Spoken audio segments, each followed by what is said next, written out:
विद्यार्थियों को नमस्कार। बच्चों, आज मैं आपको अधिकार पढ़ा रही हूँ। जब हम अधिकारों की बात करते हैं तो सबसे पहले प्रश्न ये उठता है, अधिकार किसे कहते हैं।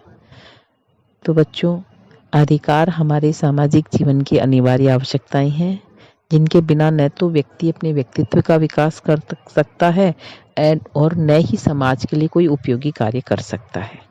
बच्चों, अधिकारों के बिना मानव जीवन के अस्तित्व की कल्पना भी नहीं की जा सकती। इसीलिए वर्तमान समय में प्रत्येक राज्य के द्वारा बच्चों नागरिकों को अधिकाधिक विस्तृत अधिकार प्रदान किए जाते हैं।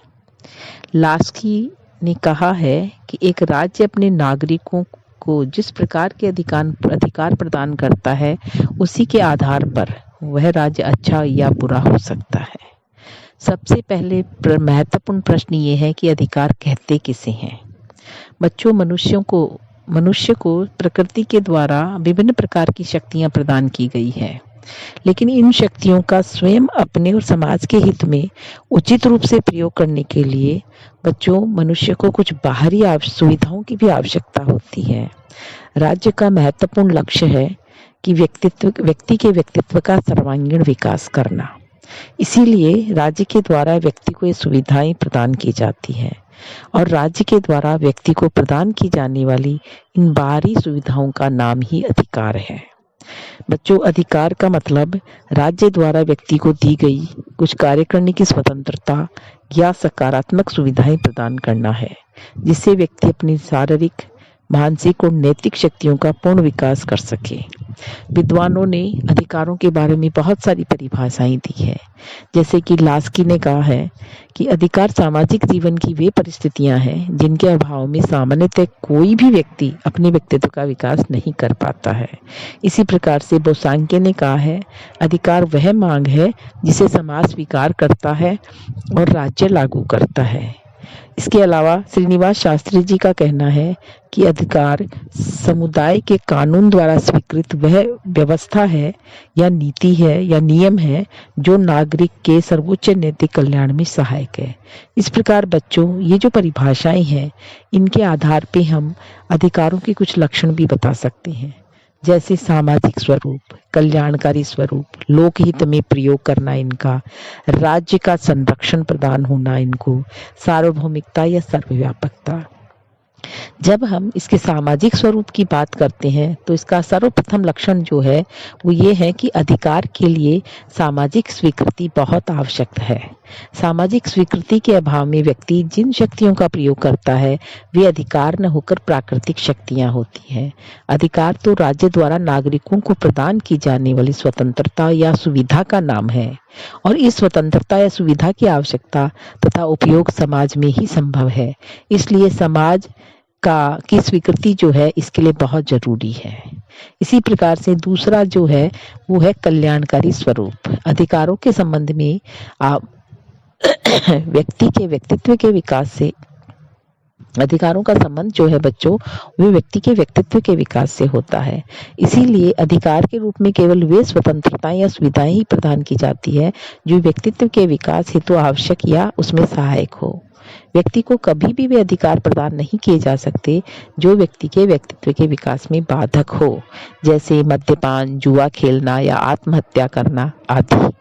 इसके अलावा व्यक्ति को अधिकार उसके व्यक्तित्व के संपूर्ण विकास एवं संपूर्ण समाज के सामूहिक हित के लिए प्रदान किए जाते हैं। इसलिए आवश्यक होता है कि अधिकारों का प्रयोग किस प्रकार से किया जाए कि व्यक्ति की स्वयं की उन्नति के साथ साथ संपूर्ण समाज की भी उन्नति हो। यदि कोई व्यक्ति अधिकार का इस प्रकार से प्रयोग करता है कि अन्य व्यक्तियों या संपूर्ण समाज के हित साधन में बाधा पहुंचती है तो व्यक्ति के अधिकारों को सीमित भी किया जा सकता है। इस प्रकार से अधिकार जो है उनका प्रयोग लोकहित में ही होना चाहिए। इसके अलावा राज्य का संरक्षण यानी अधिकारों को राज्य का संरक्षण प्राप्त होता है। इसकी एक महत्वपूर्ण विशेषता यह है इसकी रक्षा का दायित्व राज्य अपने ऊपर लेता है और इस संबंध में राज्य आवश्यक व्यवस्था भी करता है। जैसे व्यक्ति को रोजगार प्राप्त होना चाहिए, यह बात व्यक्तित्व के विकास के लिए तो जरूरी है, किंतु और इसे समाज भी स्वीकार करता है। लेकिन राज्य जब तक आवश्यक संरक्षण की व्यवस्था न करे तब तक पारिभाषिक अर्थ में इसे अधिकार नहीं कहा जा सकता। इसी प्रकार से अधिकार का एक अन्य लक्षण यह भी है कि अधिकार समाज के सभी व्यक्तियों को समान रूप से प्रदान किए जाते हैं, अर्थात इनकी सर्वव्यापकता होनी चाहिए। इस संबंध में जाति, धर्म, लिंग और वर्ण के आधार पर कोई भी भेदभाव नहीं किया जा सकता। बच्चों, ये जो अधिकारों के लक्षण हैं, इनके आधार पे हम ये कह सकते हैं या अधिकारों के संबंध में यह बात परिभाषा दे सकते हैं कि अधिकार समाज के सभी व्यक्तियों के व्यक्तित्व के उच्चतम विकास हेतु आवश्यक वे सामान्य परिस्थितियां, वह सामाजिक परिस्थितियां हैं जिन्हें समाज स्वीकार करता है और राज्य से लागू करने की व्यवस्था करता है। इसी प्रकार से जब अधिकारों के वर्गीकरण की बात करते हैं बच्चों, तो अधिकार सामान्यतः दो प्रकार के होते हैं, नैतिक अधिकार और कानूनी अधिकार। नैतिक अधिकार वे अधिकार होते हैं जिनका संबंध मनुष्य के नैतिक आचरण से होता है, और दूसरा, ये अधिकार जो है वो राज्य द्वारा रक्षित नहीं होते। इन्हें धर्मशास्त्र, जनमत या आत्मिक चेतना द्वारा स्वीकृत किया जाता है और राज्य के कानूनों से इनका कोई संबंध नहीं होता। दूसरे अधिकार कानूनी अधिकार होते हैं। कानूनी अधिकार वे अधिकार है जिनकी व्यवस्था राज्य द्वारा की जाती है और जिनका उल्लंघन करने पर ये कानूनन दंडनीय होते हैं। कानूनों का संरक्षण इनको प्राप्त होता है। लीकॉक का कहना है कि कानूनी अधिकार वे विशेषाधिकार है जो एक नागरिकों को अन्य नागरिकों के विरुद्ध प्राप्त होते हैं, तथा जो राज्य की सर्वोच्च शक्ति द्वारा प्रदान किए जाते हैं और उसके द्वारा रक्षित भी होते हैं। बच्चों, कानूनी अधिकार जो है उसके भी दो भेद किए जा सकते हैं, जैसे सामाजिक या नागरिक अधिकार और दूसरा है राजनीतिक अधिकार।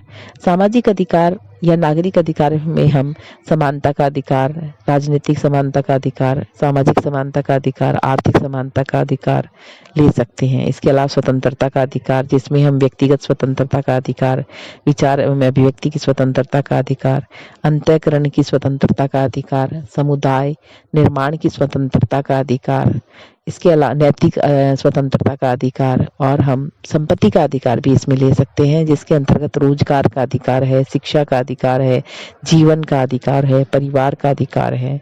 इसके अलावा जो है बच्चों, राजनीतिक अधिकार भी होते हैं। राजनीतिक अधिकारों का मतलब होता है कि जो व्यक्ति के राजनीतिक जीवन के विकास के लिए आवश्यक होते हैं, जिनके माध्यम से व्यक्ति प्रत्यक्ष या अप्रत्यक्ष रूप से शासन प्रबंध में भाग ले सकता है।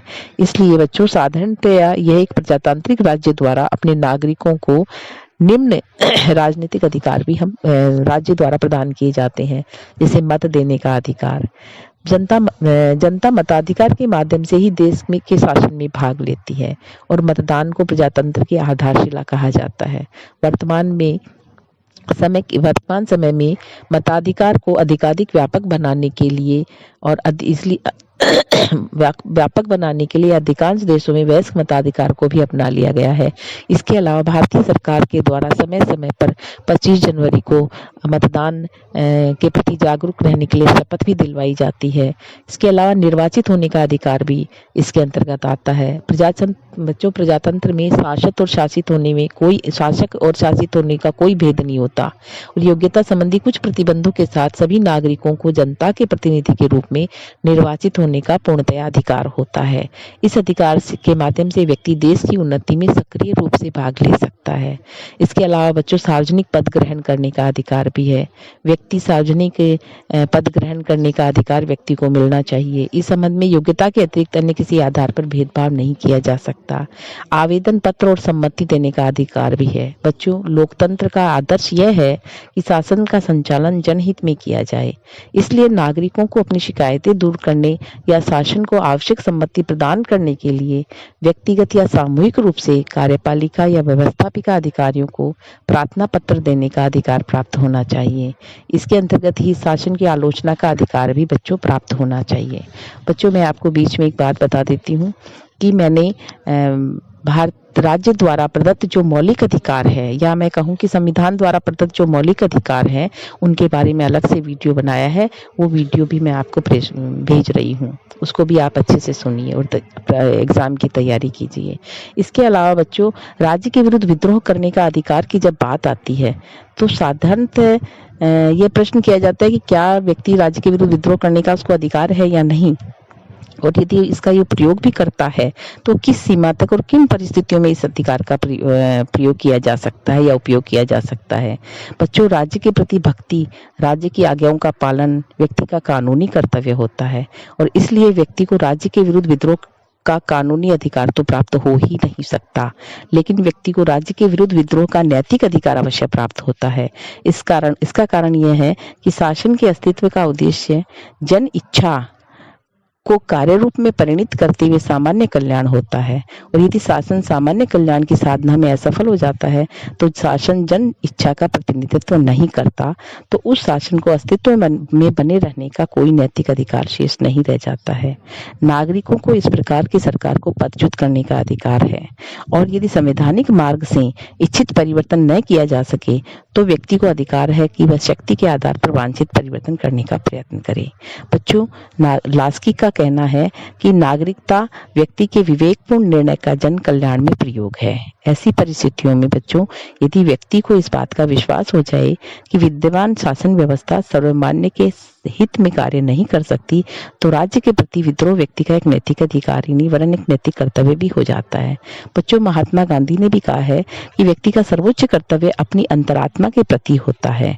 अतः अंतरात्मा की जो पुकार है वो उस पर सरकार का विरोध किया जा सकता है। बच्चों, इस बात का भी ध्यान रखा जाना चाहिए कि विद्रोह का यह अधिकार अंतिम औषधि है, न कि प्रतिदिन का भोजन। यानी कि ऐसे ही हम जब इच्छा हो तब सरकार का हम विरोध नहीं कर सकते, राज्य का हम विरोध नहीं कर सकते। बच्चों, इस संबंध में टी.एच. ग्रीन ने अपने राजनीतिक दायित्व के सिद्धांत में भी जो विचार अपने व्यक्त किए हैं वो बहुत ही महत्वपूर्ण है। बच्चों, सीधे सीधे व्यक्ति जो है राज्य के विद्रोह का अधिकार नहीं रखता, किंतु नैतिक रूप से वो राज्य के विद्रोह का अधिकार अपने पास रखता है। बहुत बहुत धन्यवाद बच्चों।